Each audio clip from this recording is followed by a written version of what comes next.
I think I will sue them now. After this video now, I'll just call them and tell them, sister, I won't sue now. Why? Because then una corrupt me. Una just corrupt me, just as in, and the thing is affecting me emotionally.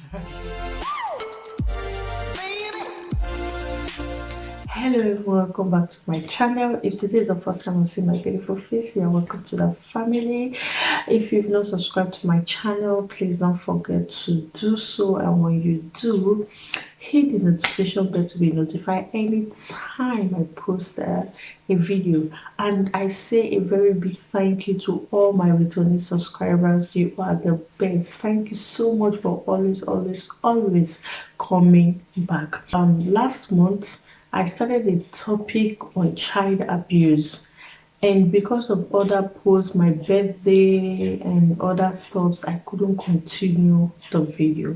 So today I'm continuing the video. We've already talked about the meaning of child abuse. We've talked about the types of child abuse, and we are continuing the discussion on types of child abuse. Child abuse have different types, and we are continuing the types of child abuse. Please, if you've not seen the part one of this video, I will leave the link in the description below.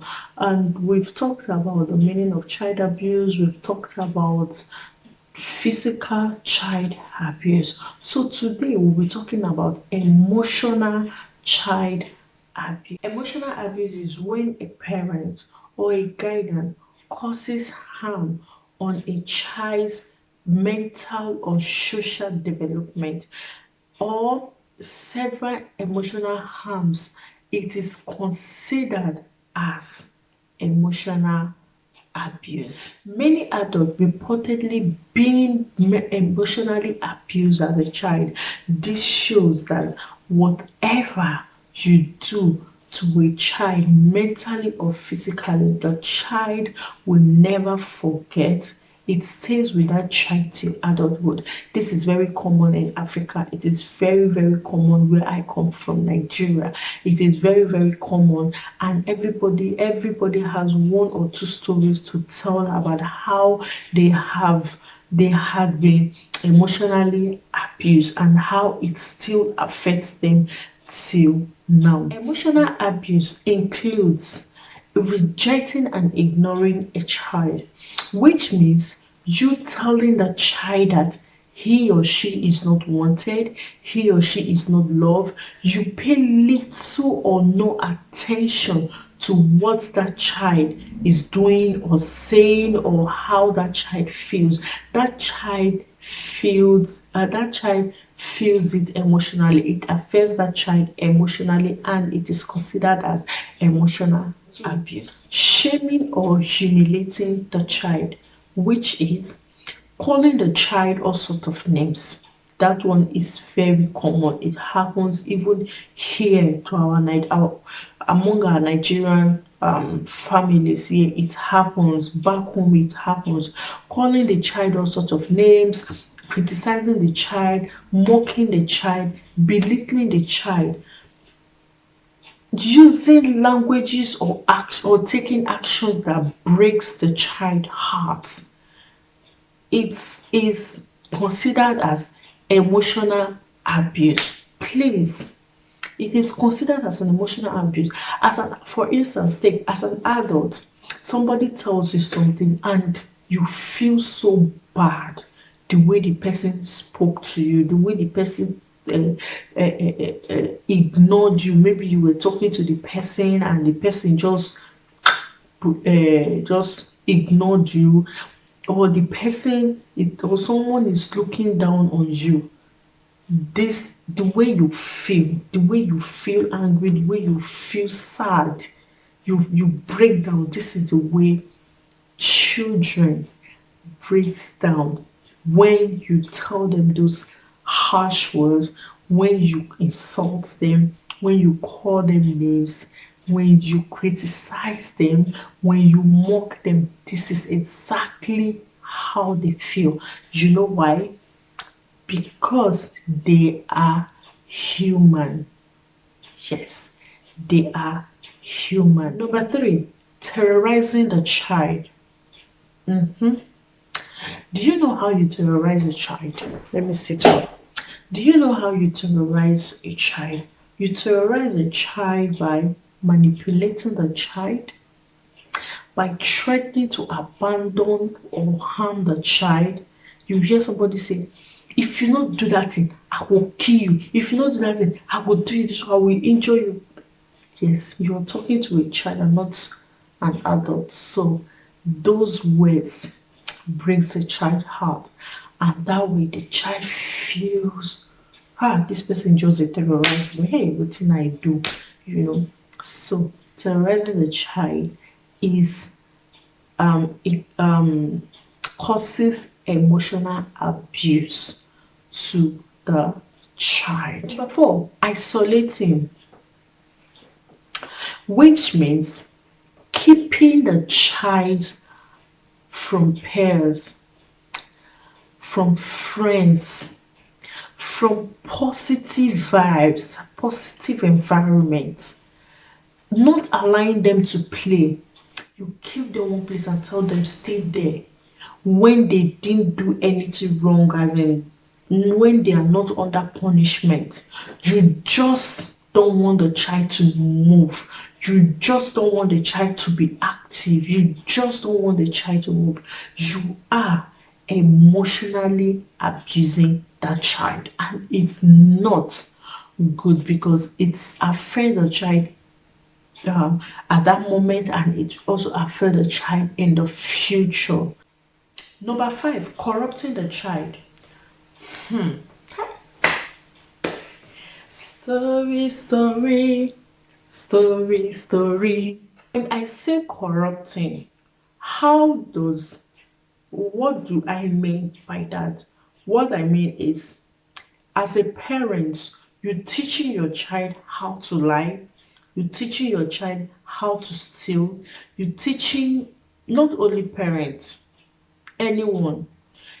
As long as you teach a child how to lie, you teach a child how to steal, you are corrupting that child and it's affecting that child, and it will affect that child emotionally.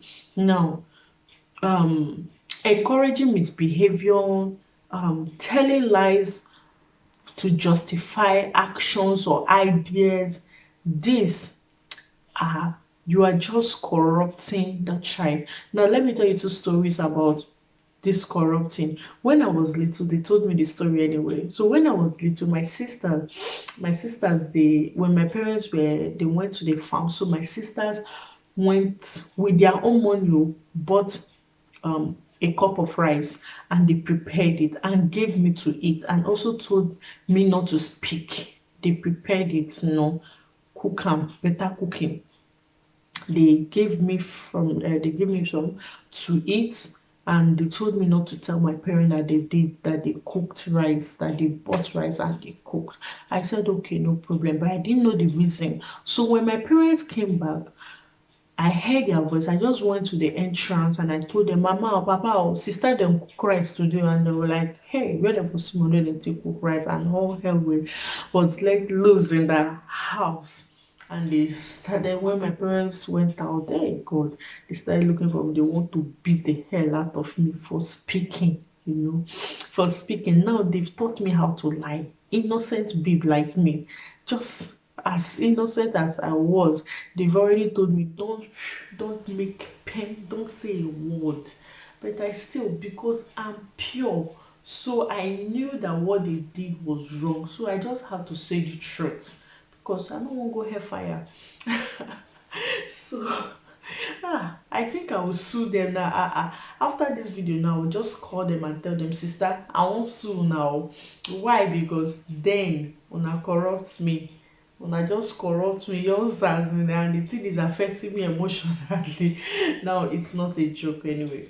But what I am trying to say is, these things, you teach the child how to lie and you make the child to feel that yes, it's comfortable to do something and hide it, to do something even when they ask, you said it's not you.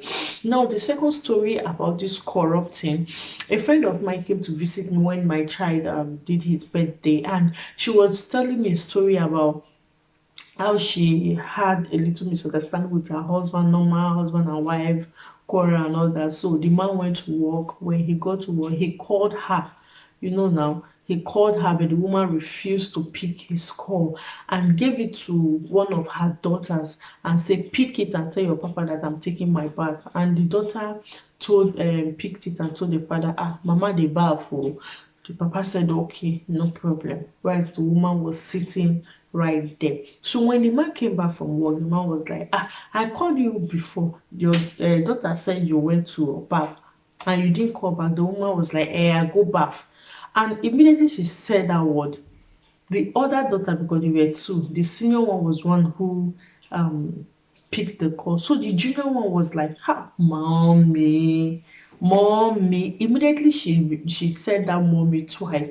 The woman just, if I hear pim from you, if I hear pim from you now, that action alone, you've taught the child about lying. And I just told her, please don't do that again. It is not good. It is not good, because you are teaching that child not to lie, yet you are the one telling that child that in some situations it is good to lie. Excuse me, you cannot. You cannot. Lie is lie. Okay, lie is lie. I know that most of us, we do this, especially in Africa. We do this. You tell your child, talks are not the house, talk say this one happen, talk say that one happen. These things are not good for the growth of your child. These things are not good for the development of your child. Signs that a parent or a guardian is emotionally abusing a child. Number one, you yell at the child, you criticize the child, you blame the child at all time. You poor anger management, untreated mental illness, alcoholism. You play favorite role over your children, and so many other signs that you see in a parent for you to know that this parent is emotionally abusing his or her child. Signs that the child is being emotionally abused: delays in development, delays in development, problems like ulcer, obesity, speech disorder, and bedwetting. When the child is above the age of bedwetting, you see the child still bedwetting. These things are signs that this child is emotionally abused. Children that are emotionally abused, the way they behave, extremely emotional, aggressions, withdrawal. You see them, they are always withdrawing. Anxiety, phobias, sleep disorder, destructive or antisocial behavior, violence, cruelty, vandalism, stealing, lying, cheating, so many things. Behaviors that are inappropriate for a child's age, and suicidal thoughts. Yes. So these are the signs, these are the behaviors of children who are emotionally abused. If you know yourself, or you know someone who knows someone who is doing this, any of this to children, please stop and know that whatever action you take on a child has a negative effect on that child. Yes, has a negative effect on that child. And please don't forget to report any situation of abuse, of child abuse, to the authorities around you. Say no to child abuse. And we'll continue with the next type of child abuse in my next video. Bye for now.